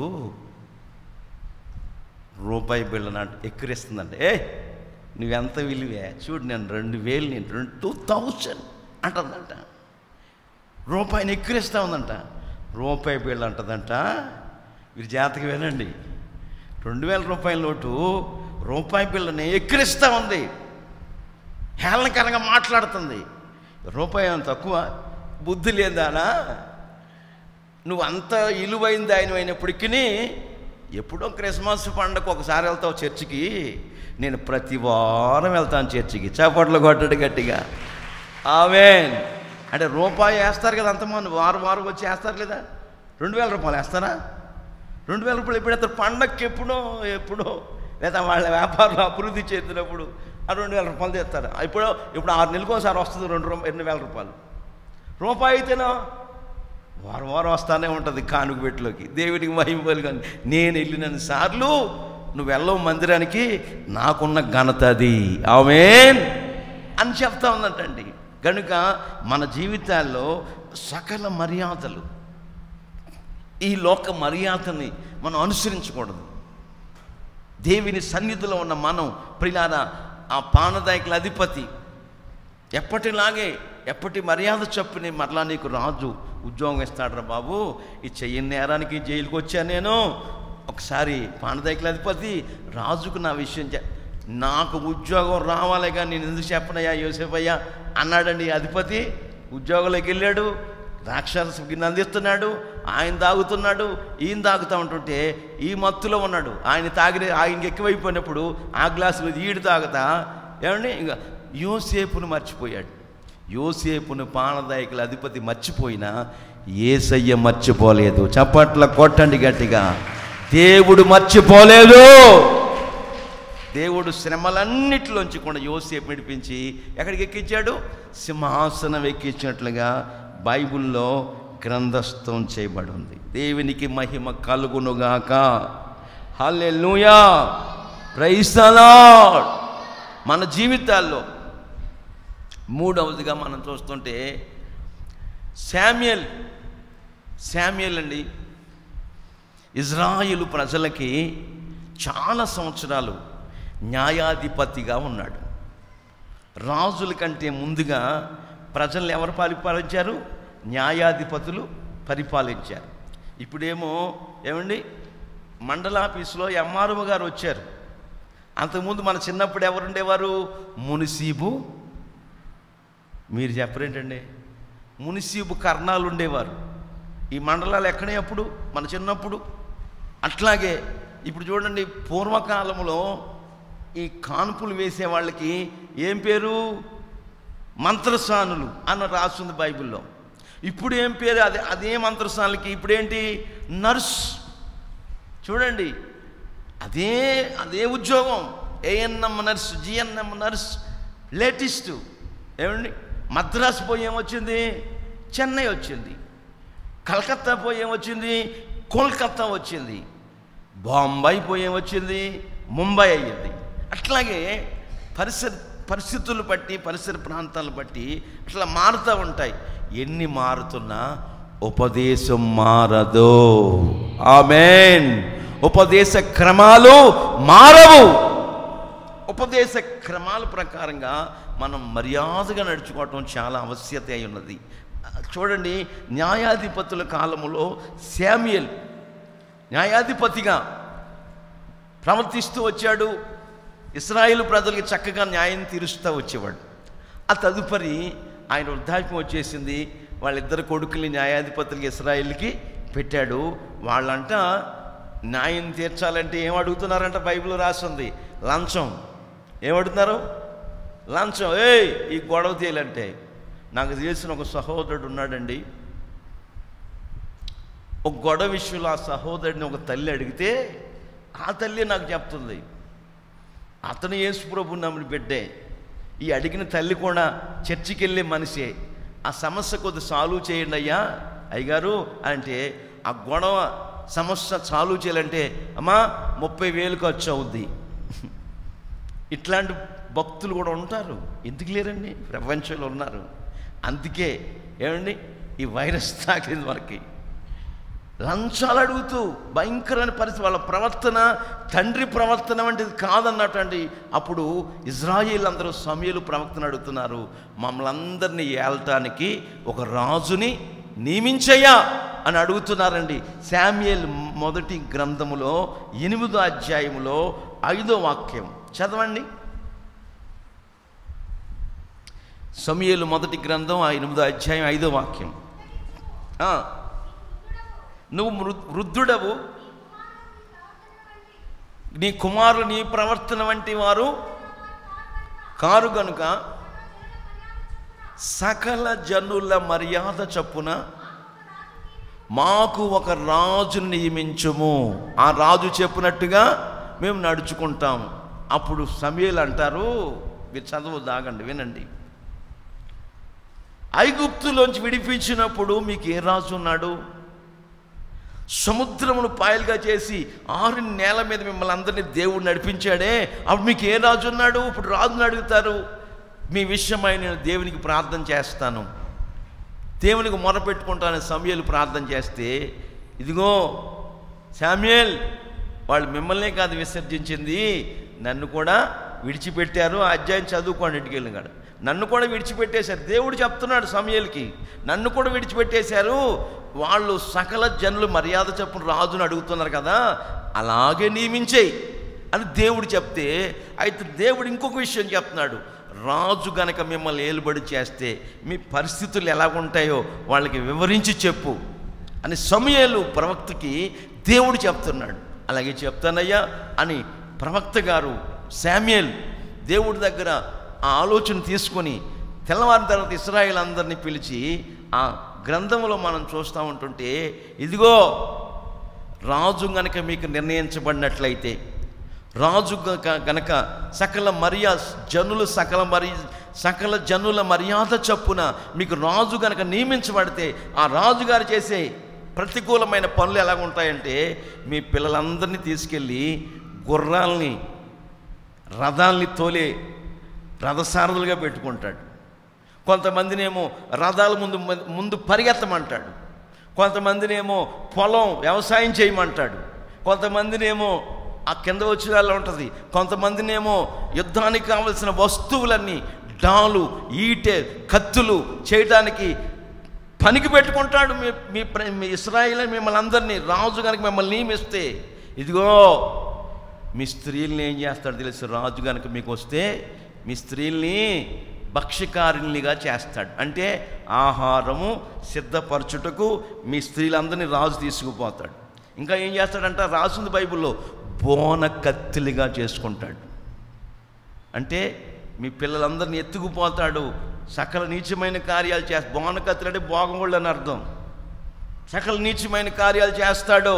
ఇట్లా జరుగుతుంది, ఇట్లాంటి మరి కష్టాలు నష్టాలు మీకు వస్తాయి అని దేవుడు వివరించి చెప్పమని ఇశ్రాయేలుకి చెప్తే, సమూయేలు చెప్తా వస్తున్నాడు. ఈ చెప్పే విషయాలన్నీ కూడా గమనించుకున్నవారు ఏమండి, బైబిల్లో రాయబడి ఉంది ఆ మాట 19వ వచనంలో, వారు చెవిని పెట్టలేదంటండి. ఈ మాటలన్నీ కూడా చెవిని పెట్టల. ఆ అమ్మాయికి చేస్తే మీ అబ్బాయిని కుటుంబం మీ బిడ్డ నాశనం అయిపోతాడమ్మి అని చెప్పాడు కదా దేవుడు. చెవిని పెట్టట్లా. నీ కూతుర్లందరూ పాడైపోతారు. ఇశ్రాయేలులారా, దేవుడు చెప్పమన్నాడు ఈ విషయాలు, మీ పిల్లలు సర్వనాశనం అయిపోతారు ఇట్లా అని చెప్తే, ఆ 19వ వచనంలో ఉంటుంది, ఏ మాటలు కూడా వీళ్ళు చెవిని పెట్టట్లా, మనసులో పెట్టుకోవట్లా. అమ్మో మా పిల్లలు ఇలాగైపోతారా, మా పిల్లల పరిస్థితులు ఇలాగైపోతాయా అని గమనించుకోకుండా, చెవిని పెట్టకుండా మాకు రాజుని నియమించు సకల జనుల మర్యాద చొప్పున అని అంటుంటే, ఈ లోపల గాడిదలు ఎత్తుక్కుంటూ వచ్చాడు. ఎవరు? సౌలు. ఇజ్రాయేల్ని పరిపాలించిన మొట్టమొదటి రాజు ఎవరండి? సౌలు రాజు. 40 సంవత్సరాలు పరిపాలన చేశాడు. తర్వాత దావీదు వచ్చాడు, తర్వాత సొలొమోను వచ్చాడు. అక్కడి నుండి రాజుల పరిపాలన సకల జనుల మర్యాద చొప్పున పరిపాలన ప్రారంభమైంది. మనము సకల జనుల మర్యాద చొప్పున ప్రవర్తించకూడదు, దేవుని అడుగు జాడలో నడవాలి. హల్లెలూయా. దేవుని అనుభవాల్లో మనము సాగిపోవాలని ఈ లేఖన భాగాలు చెప్పకనే చెప్పుచున్న నగ్న సత్యాలు. 4వ అనుభవం ఏంటంటే, అక్కడ 2 తలంపులు కలిగిన ప్రజలు ఉన్నారు. ఏలియా దినాల్లో 2 తలంపుల మధ్యలో తడబడుతున్నారు. దేవుడు అంటున్నాడు, దమస్కులను నేను ద్వేషిస్తున్నాను అంటాడు. ఉంటే యెహోవా దేవుణ్ణి ఆరాధించండి, లేకపోతే బయలుదేవతను ఆరాధించుకోండి. అటు ఇటు ఉండొద్దు. ఒక సంస్కరణ, ఒక శుద్ధీకరణ ఏలియా పాస్టర్ గారు, ఏలియా దైవజనుడు అక్కడ చేసినట్లుగా రాజుల మొదటి గ్రంథములో ఈ మాటలు మనకు కనబడతాయి. తర్వాత బయలుదేవతని ఆరాధిస్తున్న పురోహితులందరూ కూడా, ప్రవక్తలందరూ కూడా పోగుపడ్డారు. ఏలియా ఒక్కడే, 1 పర్సన్. ఏలియా దైవజనుడు ఒక్కడే. వాళ్ళు చాలా కొన్ని వందల మంది ఉన్నారు. ఇక వీళ్ళిద్దరూ ఒక వడంబడిక చేసుకున్నారు. ఇదిగో, మీ దేవుడైతే ఒక బలిపీఠాన్ని కట్టండి, ఒక బలి పశువును వధించండి, ఆ బలి పశువును బలిపీఠం మీద పెట్టండి, మీరు అగ్నితో అంటించొద్దు. మీ దేవుడు అగ్ని దిగి ఈ బలిపీఠం మీద ఉన్న బలి పశువును దహించాలి. అలాగే మీ దేవుడు చేస్తే నేను మీ దేవుడిని ఆరాధిస్తాను. అట్లా మా యెహోవా దేవుడు చేస్తే మీరందరూ మా దేవుడిని ఆరాధించాలి. ఒక వడంబడిక, ఒక తీర్మానం, ఒక ప్రమాణం చేసుకున్నారు వాళ్ళు. ఇదేదో బాగానే ఉంది, మన దేవుడు ఎందుకంటే అంటించడం అగ్గిని పంపించి అది ఎంత పని, మనం ఎగిరామంటే 4 ప్యాకెట్లు వేసుకొని, ఏం ఎగిరిలు ఈ పూజలు చేసి మొత్తం బిగించి ఎగరుతూ ఉంటారు. ఒక ఎగిరామంటే అగ్ని తెగుతుంది, మన బయలుదేవత అగ్ని కురిపిస్తాడు అని అనుకుంటూ, అలాగేనయ్యా ఏలియా గారు, అలాగే అనుకుని, మీరు ఎక్కువ మంది ఉన్నారు కదా, మీరే ముందు ప్రారంభించండి ప్రయోగం, ప్రాక్టికల్ అని చెప్పి బలిపీఠం కట్టాను, బలి పశువు పెట్టేశారు. ఇక చూసుకోండి, 18వ అధ్యాయం 27, 28 వాక్యాలు చదవండి. మధ్యాహ్నం కాగా ఏలియా పెద్ద కేకలేండి, మీ దేవుడిని కేకలేయండి. ఒకవేళ మీ దేవుడు ధ్యానంలో ఉన్నాడేమో, నిద్రపోతున్నాడేమో, కేకలేయండి. దూరంగా ఉన్నాడేమో, ప్రయాణం చేస్తున్నాడేమో, అయ్యో మీ దేవుడు నిద్రపోతున్నాడేమో, లేపవలసి ఉన్నదేమోనని అపహాస్యము చేయగా వాళ్ళ మరీ ఏలియా పాస్టర్ గారి యొక్క అపహాస్య మాటలు విని మరీ గట్టిగా కేకలు వేస్తారు. బయలుదేవుడా, ఓ మా దేవుడా అని కేకలు వేయగా రక్తము కారునంతగా, అదుగో వాళ్ళ మర్యాద చొప్పున కత్తులతోనూ కటార్లతోనూ వాళ్ళ దేహాల్ని కోసుకుని రక్తం చిందించి రక్త బలి అర్పించి వాళ్ళ తమ మర్యాద చొప్పున. చూసారండి వాళ్ళ మర్యాద అది. వాళ్ళ మర్యాద ఏంటి? ఫుల్గా తాగటం. వాళ్ళ మర్యాద ఏంటి? 4 మేకపోతులకు తినటం. వాళ్ళ మర్యాద అది. వాళ్ళ మర్యాద ఏంటి? రక్తాలు చిందించాలి, కత్తులతో శరీరాలను కోసుకుని రక్తం కారునంతగా మరి కోసుకుంటూ ప్రియులారా వాళ్ళ మర్యాద చొప్పున మరి ఎగిరెగిరి గంతులేస్తూ, దేవుడా దిగు దిగు దిగు. ఎక్కడ దిగు? సాయంత్రం అయిపోయి కానీ దిగల. వాళ్ళ వల్ల అవ్వలేదండి. తర్వాత ఏలియా గారు మరొక బలిపీఠం కట్టాడు. దేవునికి మహిమ కలుగునుగాక. చప్పట్లు కొట్టండి గట్టిగా. Praise the Lord. ఏలియా మరొక బలిపీఠాన్ని కట్టాడు. ఎలా కట్టాడు? 12 రాళ్లతో కట్టాడు. హల్లెలూయా. ఇశ్రాయేలు 12 గోత్రాలకి గుర్తుగా సాదృశ్యంగా 12 రాళ్ళు తీసుకొని 12 రాళ్లతో బలిపీఠాన్ని కట్టాడు. ఆ బలిపీఠం చుట్టూ కూడా ఏమండి బలి పశువును వధించాడు. ఆ చరిత్రలో మీరు ఇంటికి వెళ్తే చదువుకోండి. బలి పశువును వధించి బలిపీఠం మీద పెట్టాడు. బలిపీఠానికి ఈ భూమికి సంబంధం లేకుండా చుట్టూ ఏం చేశాడండి? కందకం ఒకటి తవ్వాడు. ఈ కందకం మీద ఈ కందకం దేనికి సాదృశ్యం అంటే బలిపీఠానికి భూమికి ఎటువంటి సంబంధం లేదు. అంటే అర్థం ఏంటంటే ఆ బలిపీఠం మనమే. మనకి భూ సంబంధమైన వాటికి ఎటువంటి సంబంధ బాంధవ్యాలు ఉండకూడదు. అందుకే పత్రికలో ఉంటుంది, మీరు క్రీస్తు యేసుతో కూడా లేపబడిన వారైతే పైనున్న వాటినే వెతకండి, కానీ భూ సంబంధమైన వాటి మీద మనసు పెట్టుకోకండి. కొంత వెంటనే భూమికి మట్టి అనుభవాలకి భూ సంబంధమైన వాటికి పరసంబంధమైన వాటికి సంబంధము లేదు. ఆ సంబంధం తెగిపోవాలి. తర్వాత ఆ బలిపీఠం మీద నీళ్లు కుమ్మరించాడు, నీళ్లతో తడిపేశాడు. నీళ్ళేంటి? ఆ రోజుల్లో వర్షం కురవట్లేదు, నీళ్లు లేవు. అంటే ఆ రోజుల్లో నీళ్లు చాలా విలువైనవి, చాలా ఖరీదు. ఇక్కడ మంచినీళ్ళ బాటిల్ మనకి ఇప్పుడు 20 రూపాయలు. ఒక 5 ఏళ్ళ 6 ఏళ్ళ 10 ఏళ్ల క్రితం 15 రూపాయలు ఉండేది. ఇతర దేశాలకు వెళ్తే అదే బాటిల్ 100 రూపీస్, 100 రూపాయలు. కాఫీ ఎంత అండి మనకి? 12 రూపాయలు, 12, 15, 20 రూపాయలు. మీరు శంషాబాద్ ఎయిర్పోర్ట్కి వెళ్ళండి, 180 రూపాయలు ఒక కాఫీ. మేము తాగాం, సుధాకర్ మేము ఒక కాఫీ తాగాం, 180 రూపాయలు. వాళ్ళు చూస్తే అమ్మో ఇంత రేటా? నిజమండి. 3 టిఫిన్ తిన్నాం 1800. ఎంత? ఇక డబ్బులు చూసుకునేవాడు ఏం తిండి అక్కడ నోరు మూసుకొస్తాడనమాట. అట్లా రాకూడదు. ఓ చోటకి వెళ్ళినప్పుడు మనం రిజైజ్ ఇన్ ద లార్డ్ అన్నట్టుగా అప్పు మొత్తం మీద సంతోషంగా వెళ్ళి రావాలి, కానీ తోక ముడుచుకు రాకూడదు. అట్లాంటి పరిస్థితులు మాకు రాకూడదు. మనము వాళ్ళ దేవత మర్యాద చొప్పున వాళ్ళు కోసుకున్నారు, పొడుచుకున్నారు, ఎగిరెగిరి గంతులేశారు, అగ్ని దిగిరాల. ఏలియా దేవుని మర్యాద చొప్పున, హల్లెలూయా, దేవుని అనుభవాలతో 12 రాళ్లతో ప్రియులారా అపోస్తలులకు సాదృశ్యంగా ఇశ్రాయేలు గోత్రాలకు ముంగుర్తుగా 12 అనుభవాలతో 12 రాళ్ళు తీసుకుని బలిపీఠాన్ని కట్టాడు. బలిపశువు వధించాడు, బలిపశువుని బలిపీఠం మీద పెట్టాడు, చుట్టూ కందకం తవ్వాడు, నీళ్లు కుమ్మరించాడు.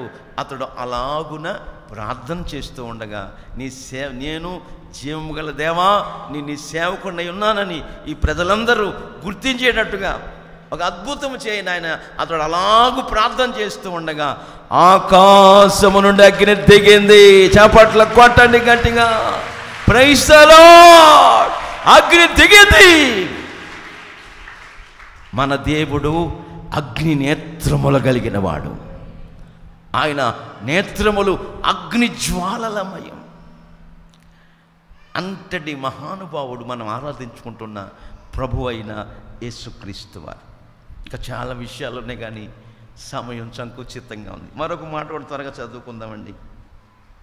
రోమాపత్రిక 13వ అధ్యాయం 11, 13. 11 నుంచి 13 వరకు చదువుదాం. కాలము నెరిగి చదువమ్మా. మనము విశ్వాసులమైనప్పటి కంటే ఇప్పుడు రక్షణ మరి సమీపముగా ఉంది. విశ్వాసులమైనప్పటి కంటే నేను అయ్యి 30 ఏళ్ళు దాటిపోయింది విశ్వాసినై. ఇట్లా 25 ఏళ్ళు, 20 ఏళ్ళు, 10 ఏళ్ళు. గత సంవత్సరం పండగ కూడా తీసుకున్న వాళ్ళు సంవత్సరం వాళ్ళు విశ్వాసులం అయినప్పటికంటే రక్షణ మరి సమీపంగా ఉంది. అంటే ఏ రక్షణ? కడవరి రక్షణ. ప్రభు రాకడ సమీపం. సూచనలు ఎన్నో జరుగుతూ ఉన్నాయి. శ్రమల వాటిల్ని ఇప్పటికే మనం అనేక శ్రమలు కష్టాలు అనుభవిస్తూ ఉన్నాం. రక్షణ మరి విశ్వాసులైనప్పటికంటే ప్రభు అనుగ్రహించబోతున్న రక్షణ మరి సమీపంగా ఉంది. రాత్రి చాలా సమయం, రాత్రి గడవడం అంటే సమయం చాలా గతించిపోయింది. పగలు సమీపంగా ఉంది. మనం అంధకార క్రియలను విసర్జించి తేజస్సు సంబంధమైన వెలుగు సంబంధమైన తేజస్సు సంబంధమైన వెలుగు సంబంధమైన యుద్ధోపకరణములు ధరించుకుందుము. అల్లరితో కొన్ని ఆటపాటలైనను లేకయు పోకిరీ శాస్త్రలైన లేకయు మత్సరమైన కలహమైన లేకయు పగటి యందు నడుచుకున్నట్లుగా మర్యాదగా నడుచుకుందుముగాక. చప్పట్ల కొట్టండి గట్టిగా. పగట యందు నడుచుకున్నట్లుగా మర్యాదగా నడుచుకుందాం. మర్యాద, గౌరవము, ఘనత. ఎదుటి వ్యక్తులకి మనం విలువ ఇవ్వాలి. ఒకరికొకరు విలువను ఏం చేసుకోవాలి? మీరు నన్ను గనపరుస్తుంటే, నేను మిమ్మల్ని గనపరుస్తుంటే, మనం అందరూ ఎవరిని గనపరచాలి? యేసయ్యను గనపరచాలి. హల్లెలూయా. ఆయన గనపరిచిన వారిని ఆయన ఏం చేస్తాడు? ఘనతకు పాత్రులుగా చేస్తాడు. పగట యందు నడుచుకుంటున్నట్లుగా పోకిరి శాస్త్రం మాని కామ విలాసములతో కూడిన అనుభవాలు విడిచిపెట్టి, అల్లరితో కూడిన ఆటపాటలు విడిచిపెట్టి, రాత్రి సంబంధులుగా కాకుండా తేజో సంబంధమైన యుద్ధోపకరణములు ధరించుకున్న వారమై పగటి యందు వెలుగునందు. పగలంటే ఏంటి? వెలుగు. పగటి చీకటి ఉంటుందా? పగలంటే వెలుగు. అంటే వెలుగు సంబంధులుగా నడుచుకున్నట్లుగా మర్యాదగా నడుచుకుందాము. హల్లెలూయా. చీకటికి మనకి ఎటువంటి సంబంధ బాంధవ్యాలు ఉండకూడదండి. అందుకే ఈ లోక మర్యాదను మనం అనుసరించకుండా ఉత్తమమును అనుకూలమును సంపూర్ణమై ఉన్న దేవుని చిత్తమేదో పరీక్షించి తెలుసుకున్నట్లుగా మన మనస్సు మారి నూతన పరచబడడం ద్వారా ఎక్కడికి రావాలి? మనం రూపాంతరపు అనుభవంలోకి రావాలి. సీనాయి పర్వతం మీద మోషే గారు రూపాంతరపు అనుభవం పొందారు. ఇశ్రాయేలీలు మోషే ముఖమును చూడటానికి భయపడ్డారు. ఆయన ముఖం ప్రకాశిస్తుంది. ఎందుకు? బిర్యానీ తినలేదే, 40 రోజులు ఫాస్టింగ్ చేశాడు, దేవునితో ముఖాముఖిగా మాట్లాడాడు. ఏమండి? అన్నం భోంచేయలేదు, నీళ్లు తాగలేదు, నిద్రపోలేడు. ముఖం ఎలా ఉంటుంది? దోక్కుపోయి ఉంటుంది. మరి ఆ ముఖం ప్రకాశిస్తుందంట. అంటే దేవుని సన్నిధిలో దేవుని కొరకు మనం ప్రయాసపడితే ప్రభువునందు ప్రయాస ఎప్పటికీ ఎన్నటికీ కూడా వ్యర్థము కానేరదు. హల్లెలూయా. కనుక మనం రూపాంతరపు అనుభవంలోకి రావాలి. రూపాంతరపు అనుభవం ఏంటంటే సూర్యుని వలె యేసయ్య ముఖము ప్రకాశిస్తుందంట. ఆయన రూపాంతరపు అనుభవం పొందుకోవటానికి ఒక ఎత్తైన కొండ మీదకి, మత్తయి సువార్త 17వ అధ్యాయంలో 1 నుంచి మీరు 8 వరకు చదువుకోండి. నేను మీకు టూకీగా చెప్పేస్తున్నాను. చదువుకుంటే మీకు చక్కటి విషయాలు ఉంటాయి. అక్కడ పేతుర్ని, యోహాను గారిని, తన శిష్యులు యాకోబుని, 3 శిష్యుల్ని కూడా ఎత్తైన ఒక కొండ మీద తీసుకెళ్ళిపోయి అక్కడ యేసు ప్రభులు వారు ఏం పొందారంట? రూపాంతరము అనుభవం పొందారు. హల్లెలూయా. ఈ రూపాంతరపు అనుభవంలో 2 అనుభవాలు ఉన్నాయి. ఏమిటి అంటే సూర్యుని వలె యేసయ్య ముఖం ప్రకాశించింది. ఇప్పుడు మన ముఖం కూడా ఏం చేయాలి? ఆ మధ్య నేను ఈనాడులో ఒకవైపు ఒక పార్ట్ వచ్చేది, ఒక పేజీ, దాని పేరు ఏంటంటే వసుంధర. ఈనాడు పేపర్లో ఉంటుంది. ఆ వసుంధరలో పక్కన ఇప్పుడు కూడా వేస్తాడు, నజరానా అని ఉంటుంది, ఒక చిట్కాలు వేస్తూ ఉంటాడు. నజరాన్ అని ఒక చిన్న వ్యాసం రాస్తాడు, నజరాన్ అని. ఆ నజరాన్లో నేను బస్సులో ప్రయాణం చేస్తూ ఉన్నా, పక్కన పేపర్ చదువుతుంటే ఆ వసుంధరలో నజరాన చూద్దామని తీసుకుని చదివా. అక్కడ ఏ చిట్కా రాశారంటే ఆ రోజు మీ ముఖం ప్రకాశించాలంటే బీరకాయ తుక్కు రాయండి. ఏం రాయాలి? బీరకాయ తుక్కు రాది వచ్చేస్తుందా? ఏమండి? అసలు హృదయం నిండిన దాన్ని బట్టి నోరు మాట్లాడుతుంది. హృదయంలో సంతోషం ఉందనుకో, అది ఎక్కడికి వస్తుంది? ముఖంలోకి వస్తుంది. హృదయంలో బాధ పెట్టుకుని ముఖం ప్రకాశించాలంటే ఎక్కడ ప్రకాశిస్తుంది? ఏమండి? తాగుబోతాడు చూడండి, తాగుతా ఉంటాడు. ఎంత పౌడర్ కొడతాడు, పౌడరు. ఆ పౌడర్ ఏమో ఈ వర్షాకాలం చినుకులకి తడుస్తా ఈ ముఖం తాగి ఉన్నాడేమో ఎంత ఉబ్బుపోద్ది, రక్తం ఉండదు ఇంకా ఆడలో, ఉబ్బుపోయిన ముఖాన్ని వాళ్ళు పౌడర్ ఒకటికి సోకు ఎక్కువ, సోగ్గాడికి పొగటరు వేసేస్తే ఆ చినుకులకి ఈ పౌడరు జారదాలుగా కారి ఈ ముఖం ఇండియా మ్యాప్లా కనబడుతుంది. మీకు అర్థమైందండి? అందుకే జ్ఞాని అయిన సలోమాన్ గారు రాస్తారు, అందం మోసం, సౌందర్యం వ్యర్థం. ఈ ముఖానికి పౌడర్ రాసి 25 ఏళ్ళు అయి ఉంటుంది. ఏంటి కాల తగ్గట్లా ఇది తగ్గదండి. యేసయ్యలో ఉన్నప్పుడు ఆ ముఖ కవలికే వేరండి. హల్లెలూయా, హల్లెలూయా. సంతోషమే సగం బలం. ఇక మిగిలిన బలం ఎలాగా? మనం తినే ఆహారం ద్వారా మిగిలిన బలం అయితే సగం బలం ఎక్కడుంది? సంతోషించాలా, దేవుని యందు మనం సంతోషించాలి. ఎప్పుడైతే ఆ రూపాంతరపు అనుభవంలోకి వెళ్ళారో యేసయ్య ముఖం ప్రకాశిస్తూ ఉంది. మన ముఖం కూడా ఏమవ్వాలి? ఆ రూపాంతరపు అనుభవంలోకి వచ్చిన మన ముఖాలు కూడా ప్రకాశిస్తూ ఉండాలి. అంతేగాని ఏదో పోగొట్టుకున్నట్లుగా. అసలు ఏం తీసుకొచ్చామండి మనం? జాసఫా, ఏం తీసుకొచ్చాం? ఏమైనా తీసుకొచ్చామా? అసలు ఆ సంగతి, మా ఓల్డ్ సంగతి వదిలేండి. అసలు మీరేమైనా ముక్కు పొడకు తీసుకొచ్చారా? ఏమీ తీసుకురాలా. అలెగ్జాండర్ ది గ్రేట్, అలెగ్జాండర్ చక్రవర్తి ఎన్నో దేశాలని ప్రపంచమంతా జయించాడు. అలెగ్జాండర్ ది గ్రేట్ అనే బిరుదు పొందాడు. ఆడు కూడా ఒకరోజు చచ్చిపోయేటప్పుడు ఆ అవసాన కాల దశలో అలెగ్జాండర్ గారు చెప్పాడంట, ఏమని? నన్ను పెట్టెలో పెట్టేటప్పుడు నా పెట్టికి 2 రంధ్రాలు పెట్టండి, కుడివైపు ఎడవైపు. నన్ను మోసుకెళ్తున్నప్పుడు నా చేతులు 2 బయట పెట్టి తీసుకెళ్ళండి అని చెప్పాడంట. మరి రాజు చెప్తే, చక్రవర్తి చెప్తే ఊరుకుంటారా? అలాగే 2 చేతులు బయట పెట్టి పెట్టు మోసుకుని వెళ్తుంటే ఈ చచ్చిపోయినోడి చేతులు ఏమవుతున్నాయి? కిందకి పైకి, కిందకి పైకి ఊగుతున్నాయి. అంటే దాని అర్థం ఏంటంటే, ఒరే బుద్ధి లేని వాళ్ళారా, నేను ఎంత సంపాదించాను, ప్రపంచాన్నే జయించాను నేను, అసలు అలెగ్జాండర్ ది గ్రేట్ అనే బిరుదు పొందుకున్నాను, నేనేమి పట్టుకెళ్తున్నా, అన్నీ విడిచిపెట్టిపోతున్నా. కనుక మీరు ఇప్పుడైనా కళ్ళు తెరవండి. మనం తీసుకుపోయేది ఏది లేదు, మనం పట్టుకెళ్ళి లేదు, తీసి తెచ్చుకుంది లేదు. అన్న వస్త్రములు కలిగి క్షేమంగా సంతోషంగా మన కష్టార్జితం మనం అనుభవించటమే దేవుడు మనకిచ్చిన గొప్ప భాగ్యమని ప్రసంగిలో రాసి ఉంటుంది. హల్లెలూయా! ఇక అంతకు మించిన మరొక భాగ్యం ఉందా? కలెక్టర్ ఉద్యోగం చేసిన, ఏమండి, పెద్ద మరి మంత్రి గారు జాబు చేసిన పట్టుకెళ్ళేది ఏమి లేదు. చూడండి ఎన్ని లక్షల కోట్ల అధికారి అతను. ట్రంప్ 48 అవర్స్ దాటేక చెప్తా ఉన్నారు డాక్టర్స్. అవసాన కాల దశలో ఉన్నాడు, వైరస్ తాకి.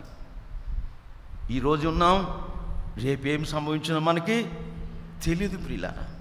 ఏ దినము ఏమి సంభవించినో మనకు తెలియని దినాల్లో ఉన్నాం.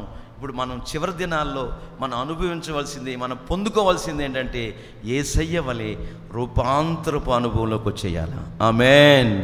మన ముఖం ప్రకాశించాలి, మన వెలుగు అనేకులు ప్రత్యక్షపరచాలి, ఆ వెలుగునద్దకు అనేకులు పరిగెత్తుకు రావాలి.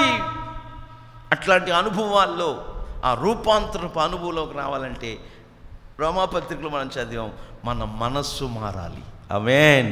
మన మనస్సు మారి నూతన పరచబడుట ద్వారా అదిగో యేసయ్య పొందిన రూపాంతరములోకి మనం కూడా వెళ్తాం. అప్పుడు మన ముఖం తగ మెరుస్తూ ఉంటుంది. ఆ తర్వాత ఆయన వస్త్రములు ఏ చాకలి వాడు చలువు చేయలేనంతగా తెల్లగా మెరుస్తూ ఉన్నాయి. తెల్లని మంచు వలె మెరుస్తూ తెల్లని వస్త్రాలు దగదగ మెరుస్తూ ఉన్నాడు. అలాగే ఆ తెలుపు దేనికి సాదృశ్యం అంటే నీతియుక్తమైన మార్గాల్లో మనం నడవాలి. ఆమేన్. నీతిమంతులుగా మనం తీర్చిదిద్దబడాలి. నీతిమంతులు కలిగే ఆశీర్వాదాలు ఎన్ని అనే సత్యాన్ని మనం గమనిస్తూ ఉంటుంటే, నీతిమంతులు యెహోవా మందిరములో నాటబడిన వారై వర్ధిల్లుతారు. నీతిమంతులు ఖర్జూర వృక్షములే మువ్వేస్తారు. నీతిమంతులు ఆశించింది వాళ్ళకు దొరుకుతుంది. నీతి జనములు ఘనతకెక్కుటకు కారణమవుతుంది. నీతిమంతులు సింహముల వలె, సింహాలు కాదు, నీతిమంతులు సింహాల వలె ధైర్యముగా ఉంటారు. అధైర్యపడరు, ఏమాత్రం భయపడరు, ఏమాత్రం దిగులు పడరు, జడవరు, బెదరరు. నీతిమంతులమైన మనం మన జీవితాల్లో అట్లాంటి అనుభవాలు కలిగి సాగిపోవాలి. మన ముగింపు రూపాంతరపు అనుభవంలోకి రావాలి. అలా రూపాంతరపు అనుభవంలోకి మనం రావాలంటే పోకిరి శాస్త్రం మానేయాలి, అల్లరితో కూడిన ఆటపాటలు మానేయాలి. రాత్రి వారు నడుచుకున్నట్టు కాకుండా పగట యందు నడుచుకుంటున్నట్లుగా మర్యాదగా నడుచుకోవాలి. ఆమేన్. హల్లెలూయా. సకల జనుల మర్యాద చొప్పున మనం నడవకూడదు. మనకు కొన్ని నిబంధనలు నియమాలు ఉన్నాయి. ధర్మశాస్త్రం, బైబిల్ గ్రంథం అనేక నియమ నిబంధనలు పరిశుద్ధాత్ముడు మనల్ని పరలోక రాజ్యానికి చేర్చు నిమిత్తమై, రూపాంతరపు అనుభవంలోకి తీసుకువెళ్ళి నిమిత్తమై, మన ముఖం ప్రకాశించేటట్టుగా చేయి నిమిత్తమై అనేక విషయాలు బైబిల్ గ్రంథం రాసి పెట్టాడు. ఆ దిశగా మనం ప్రయాణం చేస్తే మన ముగింపును మన ప్రభు అయిన యేసుక్రీస్తు వారు మహిమకరంగా మారుస్తాడు. ఆమేన్. ఇక ఏది తక్కువ కాదండి. నేను చాలాసార్లు చెప్పాను, మరలా చెప్తున్నాను. యేసయ్య మనకు కాపరిగా ఉన్నంత కాలం ఏది మనకి తక్కువ కాదు. ఆమేన్. నువ్వు బాధలో ఉండొచ్చు, సొమ్ము పోగొట్టుకొని బాధపడొద్దు. రెట్టింపు ఘనతను నీకు ఇవ్వబోతున్నాడు. ఆమేన్. ధైర్యపరచబడు. యెహోవా ఇచ్చాడు, యెహోవా తీసుకున్నాడు, ఆయనకే స్తుతి అని స్తుతి చెల్లించు. నువ్వు కృతజ్ఞతాస్తుతులు చెల్లించుట సహోదరి సహోదరుడా దేవుని చిత్తమైనది. దేవుని చిత్తం ఏదో పరీక్షించి తెలుసుకోవాలి. పరీక్షను తెలుసుకొని మన మనసు మార్చుకొని నూతన పరచబడిన వారమై రూపాంతర పనువులోకి వచ్చి మన ముఖం వెలుగుతూ వెలుగుతూ ప్రకాశించాలి. హల్లెలూయా. ఈ దీపాన్ని ఆయన వెలిగించాడు. ఇది ఆరిపోదు. ఎన్ని సుడిగాలు వచ్చినా, ఎన్ని తుఫాన్లు వచ్చినా ఆరిపోద్దా? ఆరిపోద్దండి. తల వంచండి, కండ్లు మొయ్యండి, ప్రార్థన చేసుకుందాం. ప్రార్థన చేసుకుందాం. ఆరని దీపమై దేదీప్యమానమై నా హృదయ కోవెలపై దీపాల తోరణమై, ఆరని దీపమై దేదీప్యమానమై నా హృదయ కోవెలపై దీపాల తోరణమై చేసావు పండుగా వెలిగావు నిండుగా, చేసావు పండుగా వెలిగావు నిండుగా, నా దీపము యేసయ్యా నీవు వెలిగించినావు, సుడిగాలిలో నైనా జడివానలో నైనా ఆరిపోదులే నీవు వెలిగించిన దీపము,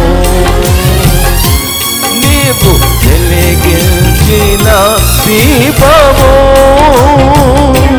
నీవు వెలిగించిన దీపము,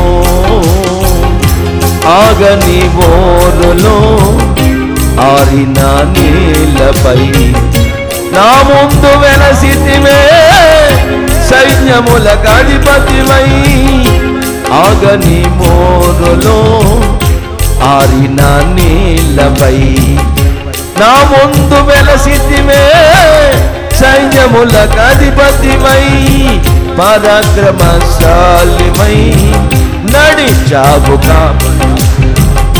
పరాక్రమశాలివై నడిచావు కాపరిగా, నా దీపము యేసయ్యా నీవు వెలిగించినావు, నా దీపము యేసయ్యా నీవు వెలిగించినావు, సుడిగాలిలో నైనా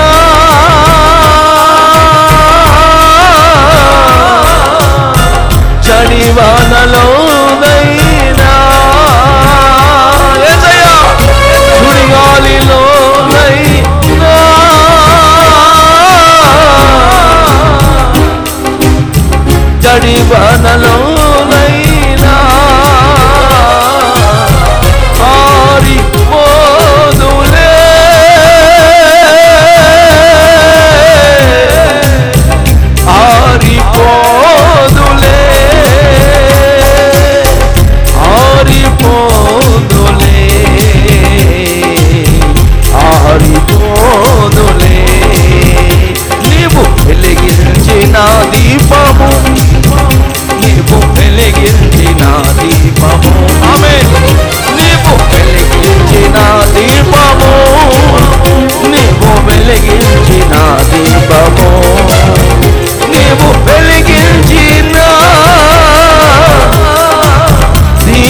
మనము ఈ లోక మర్యాదను అనుసరించకుండా ఉత్తమమును అనుకూలమును సంపూర్ణమునై ఉన్న దేవుని చిత్తమేదో పరీక్షించి తెలుసుకున్నట్లుగా మన మనస్సులు మారి నూతన పరచబడు ద్వారా రూపాంతరపు అనుభవంలోకి రావాలి. మనం చప్పట్ల కొట్టండి గట్టిగా. యేసయ్యా నన్ను రూపాంతరపు అనుభవంలోకి నడిపించండి. నా ముఖం ప్రకాశించేటట్టుగా చెయ్యండి. నా వస్త్రములు దగదగ మెరిసేటట్టుగా చేయండి. నా నీతి వెలజల్లేటట్టుగా సహాయం చేయండి. నీతి వెల్లడి అగుట తోడనే వెలుగు కలుగునుగాక, వెలుగు విస్తరించునుగాక, వెలుగు ప్రకాశించునుగాక. నా సహోదరి సహోదరులారా, నీ వెలుగు తేజరిల్లాలి, నీ వెలుగు ప్రకాశించాలి. నువ్వెక్కడికి వెళ్ళినా సాక్షివై జీవించాలి. అలా జీవించాలంటే ఈ లోక మర్యాదను అనుసరించకూడదు. సకల జనుల మర్యాద చొప్పున నువ్వు ప్రవర్తించకూడదు. పోకిరీ చేష్టలు, అల్లరితో కూడిన ఆటపాటలు, కామ విలాసములు, భయంకరమైన విపత్తులు, రాత్రి సంబంధులముగా కాకుండా పగటి వారమైనట్లుగా మర్యాదగా నడుచుకోవాలి. మర్యాదగా నడుచుకోవాలి.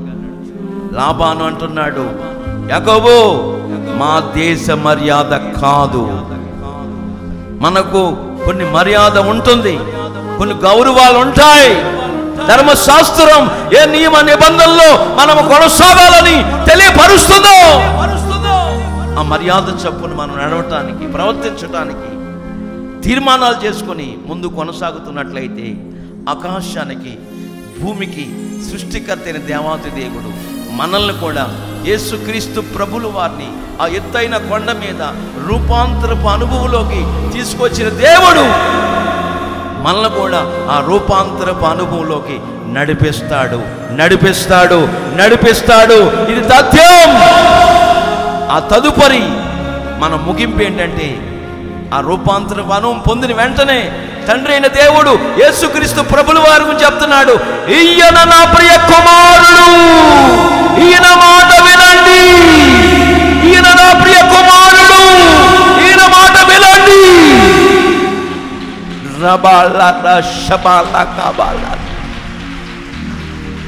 ప్రియమైన పిల్లల వలె దేవుని పోలి, యేసుక్రీస్తు ప్రభుల వారిని పోలి మనం నడుచుకోవాలి.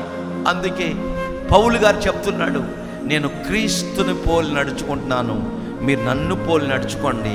అలా నడుచుకున్నట్లయితే మీ జీవితాలు, మీ బ్రతుకులు రూపాంతరము చెందునుగాక, పర్వత శిఖరపు అనుభవంలోకి వచ్చుదురుగాక, యేసయ్య ముఖ రూపముగా మీరు మార్చబడుదురుగాక.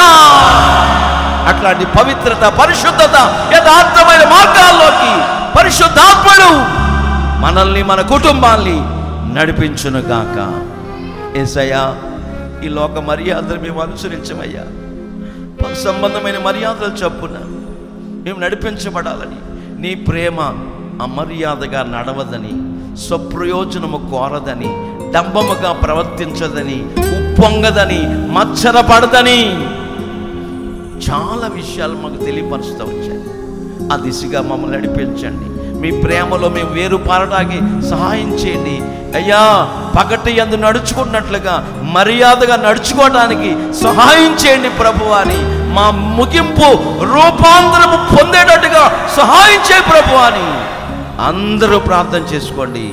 మీకోసం నేను ప్రార్థన చేయబోతున్నాను. ప్రేమగల తండ్రి, పరిశుద్ధుడా, కృప కలిగిన దేవా, ఆశ్చర్యకరుడా, మేము ఈ లోక మర్యాదను అనుసరించకూడదని మా మనస్సు మారి నూతన పరచబడ్డ ద్వారా రూపాంతరపు అనుభవంలోకి రావాలని, దేవుని చిత్తం ఏదో పరీక్షించి తెలుసుకోవాలని, దేవుని చిత్తం పాపము నుంచి దూరంగా పారిపోవాలని, దేవుని చిత్తం మా ఘటములను పరిశుద్ధంగా కాపాడుకోవాలని, దేవుని చిత్తం అన్ని విషయాల్లో కృతజ్ఞతాస్తుతులు చెల్లిస్తూ మేము ఉన్నప్పుడు యేసుక్రీస్తు నందు అది దేవుని చిత్తమై ఉన్నదని మాకు బోధిస్తూ వచ్చారు. లోకము దాని ఆశలు గతించిపోతాయి, దేవుని చిత్తము జరిగించువారు నిరంతరము నిలిచి ఉంటారని, రూపాంతరము చెందుతారని మహిమలో ప్రవేశిస్తారని, పునాదులుగా పట్టణంలో అడుగు పెడతారని చక్కటి విషయాలు బోధిస్తూ వచ్చారు నాయన. అట్టి అనుభవాల్లో, ఈ ఉన్నత ఉపదేశ క్రమాల్లో మేమందరము నడుచుకుని మీ నిత్య రాజ్యానికి వారసులండ్రుగా చేసి మీ రాకడకు ఆయుత్తపరచమని, సర్వఘనత మహిమ ప్రభావములు మీరే పొందుకొనమని యేసు పరిశుద్ధ నామం పేరిట అడిగి వేడుకొనుచున్నాము తండ్రి. ఆమేన్, ఆమేన్, ఆమేన్. ఇంతటితో వాక్య పరిచర్య అయింది. మీ అందరికీ వందనాలు.